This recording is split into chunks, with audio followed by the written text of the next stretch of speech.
Otra forma donde la leche materna puede obtener bacterias es a través de lo que se conoce como circulación enteromamaria, es decir, bacterias del tubo digestivo de la mamá son captadas por células inmunológicas muy específicas, macrófagos o células presentadoras de antígeno, y entonces a través de este mecanismo, por vía linfática y hematógena, sobre todo por vía linfática, son transportados al nódulo linfático, al conducto torácico y a la glándula mamaria.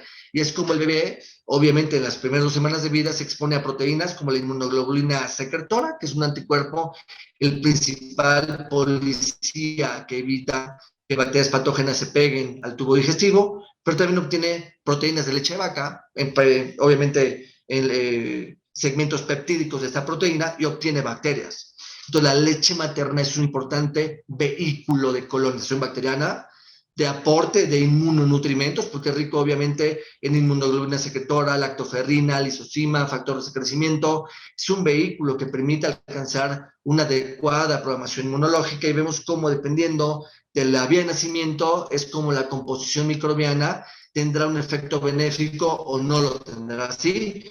Y es importante comentarles que la composición microbiana se modifica a lo largo de la vida, asociado al uso de medicamentos, a enfermedades, a la dieta principalmente, pero estos cambios, pues obviamente, son notorios después quizás de los 2 o 3 años, pero en los primeros 6 meses de la vida es fundamental lograr una programación inmunológica adecuada. Y aquí vemos un cambio si tomas leche humana o una fórmula infantil convencional, y cómo la microbiota cambia, que ya está muy estudiado en un niño que es alérgico contra un niño que no lo es. La riqueza en bifidobacterias y lactobacilos son el común denominador para un tubo digestivo con una microbiota sana. Por lo tanto, eubiosis se reconoce como un tubo digestivo colonizado con una microbiota benéfica, más rica en composición con bifidobacterias y lactobacilos, porque eso permite reducir las bacterias patógenas y permite que el contacto de esta microbiota a través del epitelio intestinal, que algunas la logran alcanzar, empiecen a tener contacto con todas las células, linfocitos T y B que están por debajo del epitelio intestinal, y favorezcan una respuesta inmunológica no inflamatoria, una respuesta inmunológica adecuada, que se conoce como tolerancia oral. Cuando la microbiota cambia, la microbiota, vamos a ver más adelante, tiene un impacto. El hecho de estar colonizando ejerce un efecto de barrera, de protección, que impide que las bacterias patógenas pasen. Cuando esto no existe, la bacteria patógena es capaz de adherirse y pasar a través del epitelio intestinal, y en lugar de generar un fenómeno de reconocimiento y de protección, generan inflamación. Y entonces un cambio en el ecosistema bacteriano con bacterias patógenas principalmente se conocerá como disbiosis.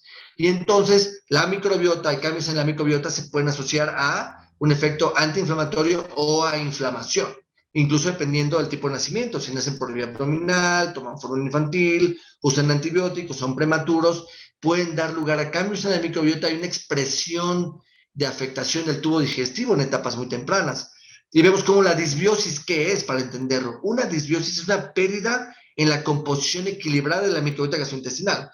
La microbiota ejerce múltiples funciones. O sea, esas bacterias que están ahí, principalmente, al estar cerca del epitelio intestinal, de todas las células que forman el tubo digestivo, esa lámina única, las estimulan para generar eventos de protección. Es decir, la microbiota, a través de citocinas, puede favorecer para que las células de Goblet formen moco, y un moco más espeso reduce, obviamente, permite que las bacterias patógenas estén ahí embebidas como un gel y no se adhieran al tubo digestivo. Un ejemplo, cuando uno tiene diarrea con moco, hay veces que la mamá dice, hijo, la doctora, es que mi hijo tenía moco en la nariz y ahora ya se lo tragó y lo pasó al tubo digestivo. Pues bueno, eso no es cierto. El tubo digestivo tiene moco, y entre más grueso, más protector. El colon tiene una gran cantidad de moco, y entonces eso permite que las bacterias patógenas, incluso tiene dos capas, una capa interna y una capa externa, permite que las bacterias patógenas se queden ahí. Cuando hay una diarrea con moco, uno debe pensar que se está perdiendo efectos de barrera de protección muy importante en el tubo digestivo. Y entonces en una diarrea vemos cómo podemos tener diversos cambios, pero sobre todo un aumento, como pueden ver ustedes abajo, cuando un intestino está inflamado, pierde moco. Y además las uniones apretadas, la microbiota favorece que esos células del intestino generen uniones más estrechas y limiten el paso, como pueden ver ustedes ahí, como una forma de cierre. Cuando eso no ocurre, se abren y existe una permeabilidad aumentada con un mayor riesgo de translocación bacteriana, como puede ocurrir en un prematuro, que al inicio tiene un cuadro infeccioso gastrointestinal y después sepsis, con paso de bacterias al tubo digestivo. Por lo tanto, aquí tenemos un versus, ¿no? Disbiosis, causas y consecuencias de una disbiosis.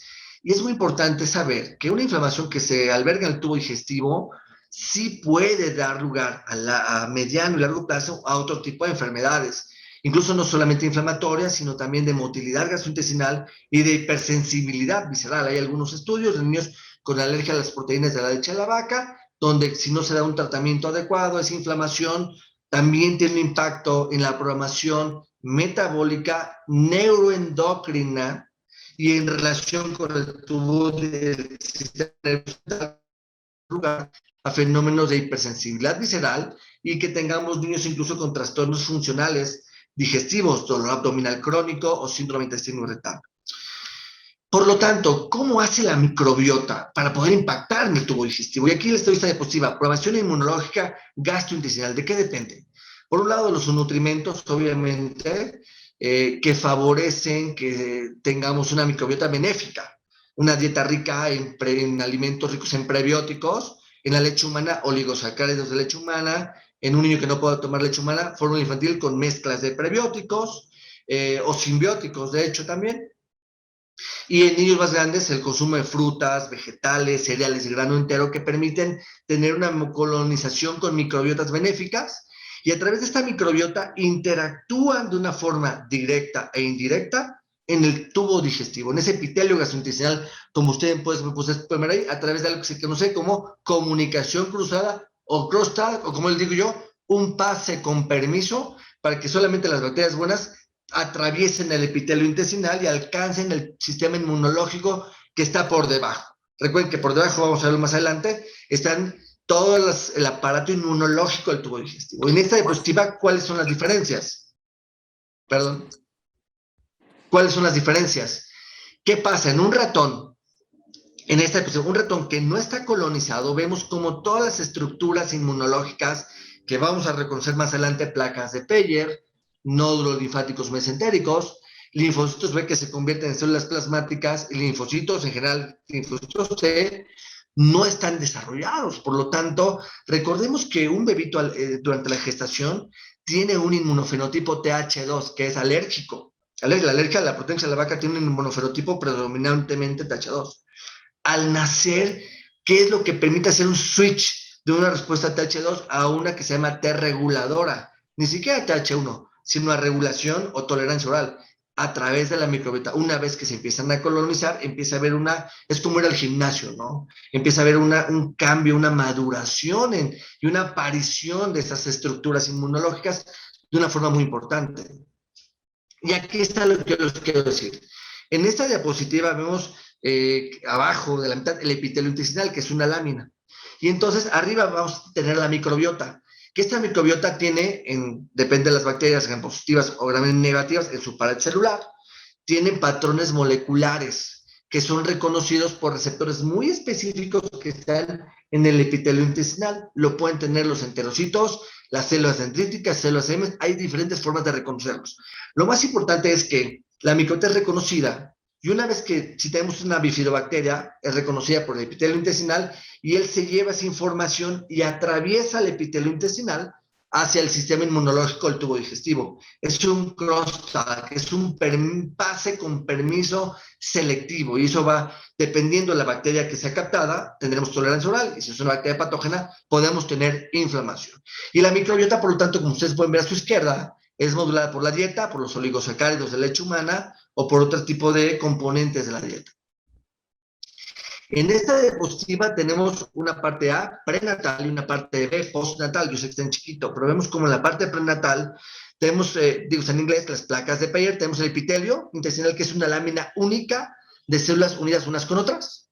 Y entonces tenemos placas de Peyer, un nódulo linfático, y vemos cómo no hay tanta celularidad, las placas son chiquitas. Al momento en que se coloniza con bacterias, vemos como una bacteria en la última parte de la figura tenemos ahí hasta aparece un coronavirus, ahí la pobre célula dendrítica. Una bacteria es captada por una célula dendrítica, generalmente, que es una célula dendrítica que tiene una información muy seleccionada, ¿no? Específica para desarrollar tolerancia oral, si es la bacteria adecuada. Y esta célula dendrítica es sensibilizada y lleva la información a las placas de Peyer que están por debajo del epitelio intestinal, donde hay linfocitos T y linfocitos B, y a los nódulos linfáticos mesentéricos. Y aquí se forman células, inicialmente linfocitos B, que pueden irse por la vía linfática, y algunos linfocitos T también, y recorrer el resto del cuerpo. Entonces ahí tenemos una inflamación, primero gastrointestinal y luego sistémica. Y eso puede ser la respuesta, obviamente, de por qué los niños con alergia alimentaria tienen una expresión sistémica. Hoy tengo dermatitis atópica, tengo broncoespasmo y síntomas digestivos, porque el tubo digestivo es el quarterback, ¿de acuerdo? De la respuesta inmunológica o de la programación inmunológica. De tal suerte que, si es la bacteria adecuada, estimulará a los linfocitos T y linfocitos B una respuesta que se llama T reguladora, rica en interleucina 10 y factor transformador de crecimiento beta, que se conoce como tolerancia oral. Por lo tanto, la microbiota tiene efectos inmunológicos y no inmunológicos en el tubo digestivo. Lo más importante es, uno, estimula la inmunidad innata, que esa la tenemos todos los mamíferos, que es una respuesta inmediata de protección, sobre todo dependiente de mecanismos de barrera, y regula la inmunidad adaptativa, que es la de memoria que nos permite, como con las vacunas, tener una exposición inicial y cuando tenemos una subsecuente exposición tener ya guerreros, ¿de acuerdo? Para poderlos proteger y no inmunológicos como vamos a verlos más adelante. La barrera intestinal, la barrera que realmente nos protege para tener hacia afuera las bacterias patógenas, está integrada por tres componentes muy importantes: barreras físicas, químicas y biológicas, que lo vamos a ver más adelante, y esos permiten que no haya una mayor permeabilidad, limitan el paso de los antígenos o partículas para que sea algo completamente selectivo. Recuerden, la barrera intestinal depende de una barrera mucosa y esta va a depender de una mayor cantidad de producción de moco por células de Goblet, donde son más abundantes en el colon, pero recuerden que ahí está la mayor cantidad de bacterias, uniones apretadas del intestino delgado y la motilidad gastrointestinal. En las barreras químicas, sobre todo en el tubo digestivo, en el intestino delgado, tenemos enzimas digestivas, pH, sales biliares, inclusive más arriba el jugo gástrico y la producción de inmunoglobulina secretora, es decir, la microbiota estimula a las células del tubo digestivo, del epitelio intestinal, para que, fíjense ustedes, recuerden, pasa a través del epitelio, alcanza linfocitos B, se convierten en células plasmáticas y estas pueden producir inmunoglobulina A secretora, que favorece obviamente la fagocitosis. La microbiota es reconocida por sus patrones moleculares asociados a patógenos, pero también hay estructuras muy específicas en el epitelio que se llaman receptores de reconocimiento de patrones, que hay de dos tipos: receptores tipo TOL y receptores tipo NOD, que bueno, finalmente es como algo muy específico a la bacteria, y eso va a permitir que con una bacteria adecuada tengamos la regulación inmunológica adecuada. Y la microbiota intestinal per se, solita, ejerce un mecanismo de barrera. La microbiota además estimula al tubo digestivo para formar sustancias antibióticas, péptidos antimicrobianos, como son las defensinas, alfa y delta defensinas y catalicidinas, que se llaman así, que lo forman células de Paneth, que también se encuentran, sobre todo en las criptas de Liverpool, en las partes más profundas de este epitelio intestinal. Por lo tanto, ¿sí? ¿Alguien habló? Ok. Por lo tanto, una vez que el mecanismo de barrera ya se logró pasar de una forma muy selectiva, en el tubo digestivo abajo vamos a tener todos, lo que ya comentamos, las estructuras que van a permitir una respuesta de memoria: folículos linfoides, placas de Peyer, nódulos linfáticos, que van a regular, como ven hasta abajo, expansión y diferenciación de linfocitos B y linfocitos T. Y eso es lo que da lugar, vean ustedes en esta diapositiva, como la inmunidad innata, recuerden, está integrada por mecanismos de barrera. La microbiota es una, y la microbiota permite estimular la producción de moco, entre más grueso mejor. También permite estimular en el epitelio intestinal, favorecer sustancias que son péptidos antimicrobianos. La microbiota también produce sustancias antimicrobianas totalmente, que permiten, impiden la adhesión de patógenos. Y entonces, una vez que estas bacterias ejercen todos los mecanismos de protección, Cuando una bacteria adecuada es captada por la célula dendrítica, vean ustedes cómo se va en la línea azul a las placas de Peyer que están por debajo inmediatamente del epitelio intestinal, donde hay otro mecanismo de captación, que son células M, que son como unos porteros que permiten el paso de antígenos particulados, ya muy realmente segmentados, ¿no? Pero lo más importante es que la inmunidad innata seleccionará qué tipo de partículas pasarán a interactuar con todo este aparato inmunológico que está por debajo, placas de Peyer, nódulos linfáticos, y recuerden, si es el estímulo adecuado, tendremos los linfocitos T, que se llaman T reguladores, que se asocian a la falta de inflamación persistente, y linfocitos B con producción de inmunoglobulina secretora, inmunoglobulina M, y todo eso que genera un efecto de protección. Y aquí lo vamos a ver, cómo a través de este epitelio intestinal, si existe una adecuada captación de la bacteria, vean hasta abajo, el linfocito T se diferenciará entre los T reguladores, que son más ricos en interleucina 10 y factor transformador de crecimiento beta, o una respuesta TH2, si no es la microbiota adecuada, o TH1. Y recuerden que la TH2 es la que se asocia a alergia. Entonces, ¿qué es lo más importante de esto? Que la microbiota regula lo que se conoce como tolerancia oral o tolerancia inmunológica, es decir, la educación inmunológica que se da desde etapas tempranas a través de una colonización con bacterias benéficas que ayudan, por un lado, a la maduración del tubo digestivo, a crear efectos de barrera mucosa suficientes, potentes, adecuados para limitar la exposición a una mayor cantidad de bacterias patógenas y que no haya adhesión de bacterias benéficas y que no haya adhesión de patógenos a través de todos los mecanismos que ya se los pongo ahí en un cuadro azul, con una colonización bacteriana adecuada, con una ingesta de nutrimentos que favorezcan una microbiota benéfica, y esto va a dar lugar a una educación del sistema inmunológico gastrointestinal hacia tolerancia oral. ¿Cuáles son los mecanismos no inmunológicos de las bacterias? Ven, aquí son ejemplos. Las bacterias pueden producir bacteriocinas por sí solas, y por el lado derecho de las tablas tenemos ejemplos de bacterias.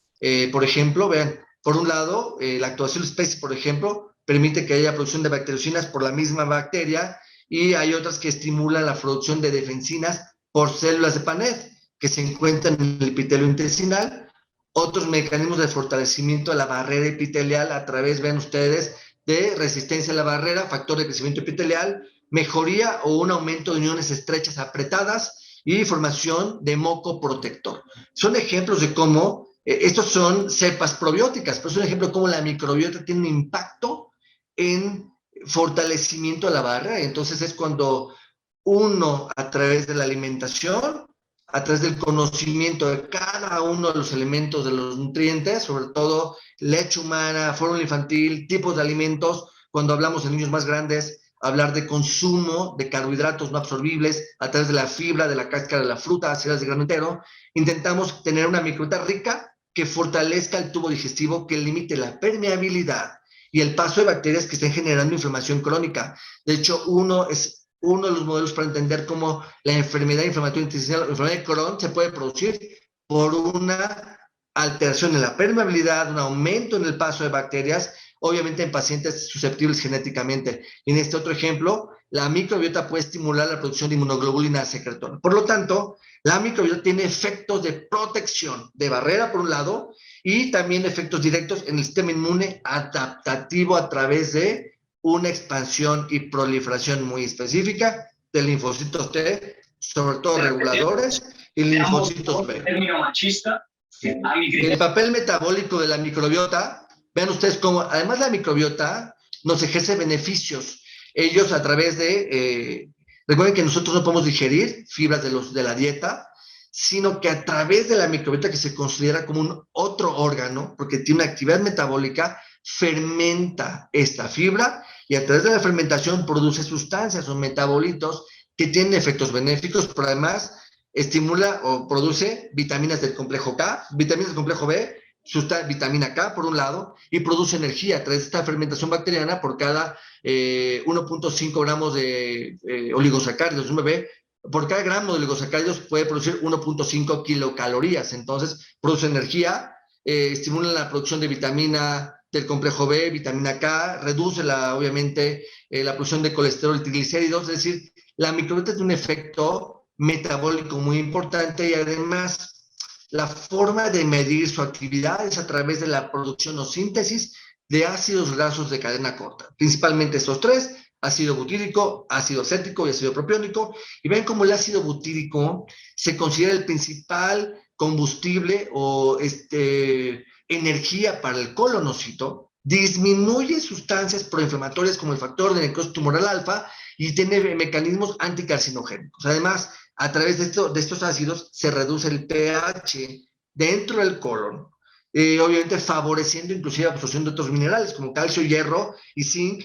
Vean ustedes ahí también abajo, al tener un pH más bajo, permite tener evacuaciones más blandas y suaves y disminuye la cantidad de bacterias patógenas. Por lo tanto, la microbiota en etapas muy tempranas tiene tres efectos principales. Uno, maduración inmunológica. Dos, maduración intestinal, a través de estos fortalecimiento del epitelio intestinal y favoreciendo la actividad o el crecimiento de vellosidades intestinales por tener un ambiente no inflamado, y actividades metabólicas a través de la producción de energía, síntesis de vitaminas, absorción de minerales y producción de ácidos grasos de cadena corta, que se pueden dar desde el primer momento de la vida.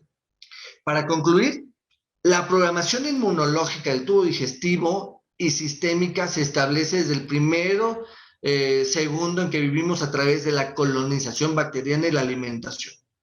El contacto inicial de antígenos ambientales, principalmente microbiota y dieta, son los principales educadores o moduladores de este aparato inmunológico gastrointestinal.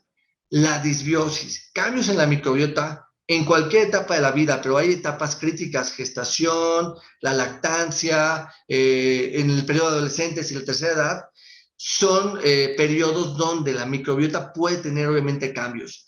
El periodo quizás más importante o maleable de la microbiota son los primeros 6 meses, inclusive extendiéndose hasta los 2 años de la vida. La disbiosis, cambios en esta microbiota desde etapas muy tempranas que no puedan ser corregibles en pacientes además con riesgos genéticos, pueden ser precursores de enfermedades crónicas inflamatorias, metabólicas, inmunológicas, con un impacto a mediano y largo plazo. Yo con esto me despido. Próximamente ya viene el Día del Niño, y algo de lo que se extraña en los hospitales es disfrazarnos. Para nuestros pacientes, esta es una figura, es una foto de hace ya 3 años, y bueno, realmente esperemos que todos podamos superar ya esta pandemia y pronto podamos tener estas actividades con un contacto físico que también se extrae. Agradezco mucho la atención. Si hay alguna duda o pregunta, con todo gusto. Muchas gracias. Muchas gracias, doctor. Muy buena y muy interesante su plática y realmente bien importante para todos, sobre todo ahora que conocemos un poquitico más del tema. Aquí tenemos una pregunta. En época de COVID, muchos pacientes manifestaron síntomas intestinales como diarrea. Ya en época de vacuna, pacientes también presentan diarrea. El aparato gastrointestinal quedaría con secuelas en el tema de absorción y programación microbiana que tendremos que modificar con lactobacilos. Esa es una excelente pregunta, realmente. Y yo el día de ayer estuve asistiendo a una conferencia que se hizo con la Sociedad Norteamericana de Gastroenterología y Nutrición Pediátrica. Realmente el impacto que tiene la infección por SARS-CoV-2 en tubo digestivo en la expresión gastrointestinal son múltiples. La presentación inclusive con vómito, dolor abdominal y diarrea se puede asociar a cambios en la microbiota, sí, aumentos en la permeabilidad intestinal, sí. Sin embargo, a largo plazo, los principales complicaciones que se han reportado en niños, sobre todo se llama fatiga, alteraciones sensoriales, ¿no?, estados depresivos, habrá que ver si se pueden modificar con probióticos. La diarrea que se presenta en estos chicos, fuera del síndrome multisistémico inflamatorio, puede ser por cambios en la composición microbiana que deberían ser transitorios, es decir, no debería quedar una inflamación subclínica persistente por SARS-CoV-2, pero definitivamente esto lo veremos más adelante. La pregunta es si a lo que me hicieron, si vale la pena en un paciente que tuvo COVID y desarrolló diarrea o diarrea aguda con dolor abdominal, agregarle un probiótico. Yo diría, si son pacientes que tienen riesgo porque tienen malnutrición, consumo de medicamentos, se les dio un antibiótico que barra además la microbiota gastrointestinal, sí tienen una indicación. Porque definitivamente, pero recuerden, la pregunta es ¿qué probiótico? El efecto de los probióticos en el tubo digestivo es cepa, dependiendo del tipo, dosis y tiempo dependiente. Quizás de los probióticos más estudiados que tengan un impacto en restauración de la microbiota, reducción de la permeabilidad, a cambios en la actividad metabólica, sean desde la levadura como Saccharomyces boulardii con su CNSM 745, está Lactobacillus g rhamnosus, que también tiene estudios muy importantes, y por otro lado, Roy Terry, pero sobre todo él tiene otro tipo de mecanismos, ¿de acuerdo? Pero habría que seleccionar el tipo de probiótico para ese grupo de pacientes, pero yo consideraría si son de alto riesgo. No sé Aquí si le tenemos, contesté como administrador, ¿eh? sí. Aquí hay otra pregunta que la doctora Elena se me adelantó, pero iba a preguntarle yo justo lo mismo, solo que le voy a agregar algo más. Nos pregunta que, por ejemplo, los pacientes hospitalizados, que en ocasiones, por ejemplo, los pacientes graves requieren ayuno prolongado, si se pudiera considerar el uso de algún simbiótico o probiótico previo al inicio de la vía enteral. Y yo le agregaría que alguna otra cosa podemos usar o inmunonutrición, por ejemplo, para disminuir esa translocación bacteriana o ese aumento de la permeabilidad a bacterias patógenas. Es una excelente pregunta. El ayuno prolongado, y yo no lo comenté en la presentación, la capa de moco, que es más gruesa en el colon, inclusive es está dividida en dos partes, una interna pegada al epitelio intestinal y otra externa. En periodos de ayuno, las bacterias que deben de alimentarse, sobre todo por carbohidratos, algunas pueden consumir proteínas y tener otro efecto, pueden consumirse las glicoproteínas de ese moco protector, y con eso podemos ir perdiendo o reduciendo un mecanismo de protección. ¿Cuáles son los componentes inmunomoduladores más importantes en el tubo digestivo? La alimentación, la dieta. Oiga, tiene un beneficio de dar un probiótico antes, habrá que seleccionar muy bien el paciente. Recuerden que los probióticos, existen algunos reportes incluso de translocación bacteriana, si son pacientes inmunocomprometidos, con catéter, con algún tipo de medicamentos, puede existir el riesgo. A través de la alimentación, una fórmula enteral, si es el caso, si es un paciente que tiene mucho tiempo ayuno, con una sonda, que tuvo alguna cirugía, algún evento de hipoxia isquémica intestinal, la alimentación enteral, inclusive hay un mecanismo que se llama estimulación trófica o trofismo intestinal, es decir, pequeñas cantidades de alimentos que tengan una adecuada composición en proteínas, grasas, azúcares. Algunas pueden ya tener inclusive prebióticos y probióticos, ¿de acuerdo? Hay para niños pequeños, hay para adultos, a través de una cantidad pequeña de alimentos, o sea, un estímulo que es calculado por kilo de peso. Por ejemplo, en niños 1 mililitro por kilo, con aumentos graduales cada 24 48 horas, puede tener cambios en el epitelio, recuperando vellosidades intestinales, recuperando uniones apretadas, producción de moco, porque las proteínas son el principal elemento para poder recuperar nuevas vellosidades. Es decir, un ayuno prolongado puede reducir la actividad enzimática, podemos tener atrofia de vellosidades. Entonces necesitamos proteínas, necesitamos azúcar, necesitamos grasas, aminoácidos que tengan un impacto muy importante, glutamina para el tubo digestivo delgado. Entonces, la nutrición es lo principal. Ahora, si yo tengo algo que tenga pre y probióticos en una formulación, está perfecto. Si no, puedo empezar con dieta y agregar después, pero lo vuelvo a comentar. El efecto de un probiótico es cepa, dosis, tiempo dependiente, y de un prebiótico, pues también. La verdad es que depende de la estructura. Si hablamos de niños pequeños, mezclas de prebióticos que estén debidamente estudiadas. Entonces, en fórmulas enterales, algunas contienen estos alimentos funcionales que pueden ser una opción. Para concluir, siempre se recomienda primero la alimentación y obviamente si tiene además agregado los bióticos, pues excelente. Muy bien. Muchas gracias. Aquí tenemos otra pregunta. ¿Los pacientes con enfermedad de Crohn se pueden favorecer con el uso de algunos probióticos o lactobacillus? Bueno, el uso, por ejemplo, de probióticos en enfermedad de Crohn, recuerden, deben ser pacientes que tienen remisión, no con una enfermedad de Crohn activa.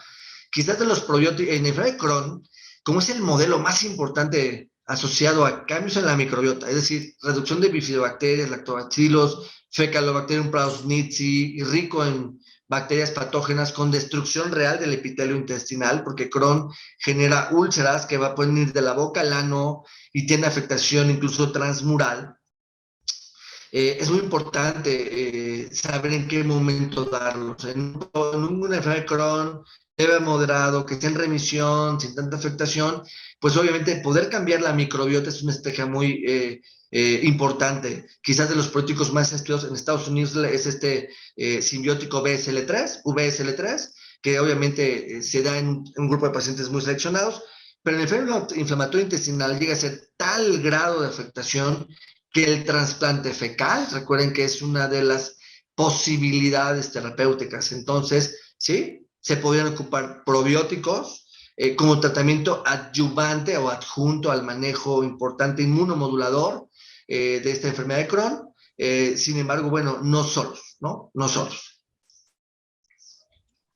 Muchas gracias y o sea, agradecerle nuevamente su plática de hoy. Le reitero, muy interesante y ya no tenemos más preguntas por parte de nosotros. Entonces, casi si no hay preguntas, o todo se entendió o nada se entendió, doctora. Yo creo que todo. Yo Yo me creo voy a que quedar todo. con que todo se entendió. Digo, finalmente, el concepto que yo entiendo la hora y empezamos más tarde, pero lo que vale muy importante resaltar aquí es que el poder garantizarle a un bebé que obtenga una microbiota benéfica y es la importancia de favorecer el nacimiento a través del canal del parto, aunque sabemos que en México, en mamás desnutridas o con talla baja, esa relación índice, ¿no? Cadera o pelvis con el perímetro caneal es algo muy importante, pero también saber que la leche materna en sus diferentes fases, en el calostro y la leche madura, contiene bacterias, contiene prebióticos, oligosacáridos, que van a permitir obtener una microbiota benéfica. Y los primeros 6 meses son fundamentales. Fuera del periodo de alimentación de los 6 meses del año, la microbiota puede cambiar por diferentes factores. Antibióticos, todos sabemos que el uso de antibióticos, inclusive con la primera dosis, puede modificar la microbiota y la recuperación nunca es exactamente igual que la anterior. De tal suerte que si un niño, ahorita que no han ido a guardería, pues no hay tantos antibióticos que demos, aunque hay algunas subterfugias, ¿no? Pero obviamente un niño que se está exponiendo a un esquema antibiótico en una primera ocasión y a los 15 días otro porque no mejoraba y al mes otro, y es un niño que además puede tener peso bajo, talla baja, la microbiota intestinal junto con la alimentación son los que van a permitir que ese tubo digestivo se recupere. Si nosotros no sabemos también cómo guiar la alimentación, pero no ayudamos o no generamos un tratamiento adjunto para una recuperación de la microbiota más rápida, para una obtención de una actividad metabólica más adecuada, la producción de ácidos grasos de cadena corta, de energía, de uniones apretadas más fuertes, de moco, va a permitir que un chico también tenga un impacto de menor número de infecciones y reducir lo que se conoce ahora también como enteropatía ambiental, ¿no?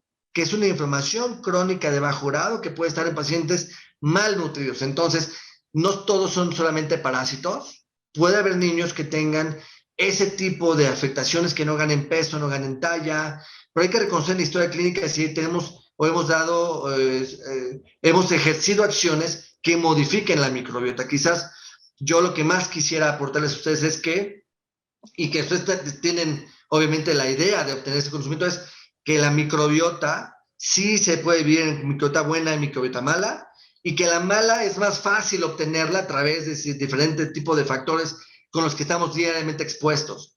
La buena es a través de una alimentación adecuada que debe ser familiar y reducir alimentos procesados, ricos en grasas, que tampoco lo pusimos ahora, pero bueno, la alimentación de comida rápida, alimentos procesados, ricos en grasas, nos da lugar a una microbiota que no es la adecuada. Entonces, finalmente la idea es que todos sepamos que la microbiota la podemos regular desde el nacimiento con la leche materna y fórmulas infantiles, en el caso que no se pueda usar, que tengan una función similar, y la alimentación complementaria, ofrecerle a la familia el grupo de alimentos, ya no solamente para ganar peso y talla, prevenir obesidad y desnutrición, sino regulación de la microbiota del tubo digestivo para, si existen antecedentes de diabetes, hipertensión y cáncer, reducir a través de cambios epigenéticos factores de riesgo que en algunas ocasiones parecen ser inevitables.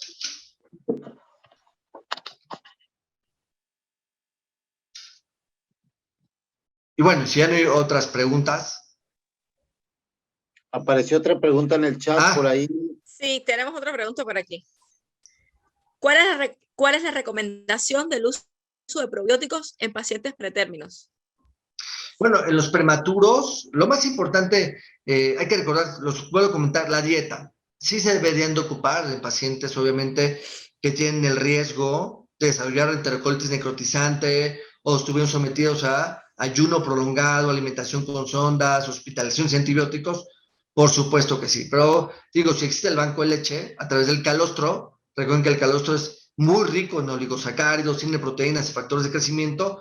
Eso permite que el tubo digestivo pueda colonizarse de una forma con microbiota benéfica. Entonces, la alimentación es el vehículo. A través de la leche humana, que contiene prebióticos y probióticos, por decirlo así, o una fórmula infantil. Si el bebito prematuro ya salió de la etapa de riesgo o activa, o si estuvo hospitalizado, podemos ocupar probióticos, pero yo diría, ¿qué es mejor? ¿Un prebiótico, un probiótico o un simbiótico? Y recordemos que un simbiótico es la mezcla de un prebiótico, que es la parte nutricional, y un probiótico, que es la cepa bacteriana, que la combinación de ambos permite tener una supervivencia más prolongada, y hay algunos estudios de fórmulas lácteas con simbióticos que pueden tener ese efecto en reducir infecciones, mejorar la ganancia de peso y obviamente pues generar protección, sobre todo en pacientes prematuros. Yo creo que si un niño toma leche materna es el alimento ideal, pero si este prematuro no puede tomar leche humana, una fórmula infantil con simbióticos puede ser un beneficio porque la idea es emular el efecto de la leche humana, al menos con este tipo de componentes. Ya creo que ahora sí no nos queda ninguna pregunta. Muchas gracias. Bueno, pues yo agradezco mucho su presencia y bueno, la paciencia y por el tiempo. Que estén muy bien y seguimos en contacto.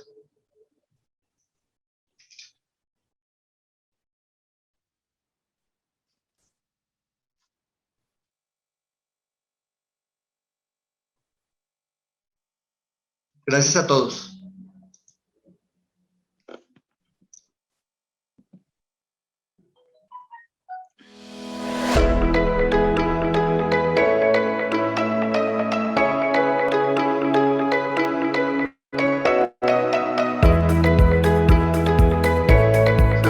Pero queremos dar gracias a todos los que tengan muy buenas noches y que pronto estaremos enviándoles algunas sesiones de webinars. Agradecemos al doctor Francisco y a todos los asistentes. Buenas noches.